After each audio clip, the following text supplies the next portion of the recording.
કેશોદના રણછોડરાયજી મંદિરે અનોખા હિંડોળાના દર્શન રાખવામાં આવ્યા હતા, તેમાં મોટી સંખ્યામાં લોકો જોડાયા હતા।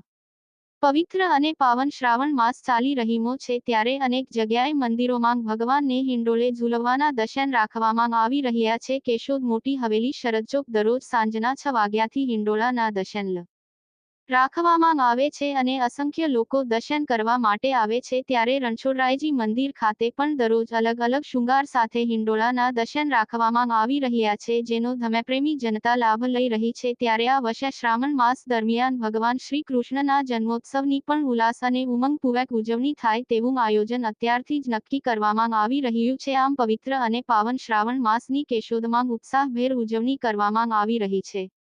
રિપોર્ટર પ્રકાશ દવે, જૂનાગઢ। મંદિરે થાય છે, કેટલા દિવસથી હિંડોળાના દર્શનનું આયોજન થયું છે અને કેટલા દિવસ હજી ચાલશે? મારું નામ ઉમંગ મહેતા, રણછોડરાય મંદિર કેશોદ। આજ રોજ આપણે પવિત્ર અષાઢ માસની બીજથી શરૂ થતા હિંડોળાનો પ્રારંભ થઈ ચૂક્યો છે અને આજ રોજ ફૂલકાદરી ત્રીજ એટલે કે પુષ્પના હિંડોળા દર્શનનો આજે વારો છે અને તેના પુષ્પના હિંડોળા કરેલા છે।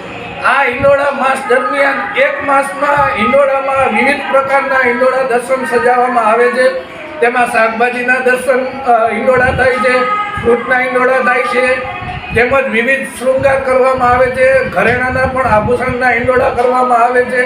આ હિંડોળા મહોત્સવ અંતર્ગત દર વર્ષની જેમ આ વખતે પણ તારીખ 2/8/2025ના રોજ શ્રીમદ ભાગવત સપ્તાહ જ્ઞાન યજ્ઞનું આયોજન કરેલું છે।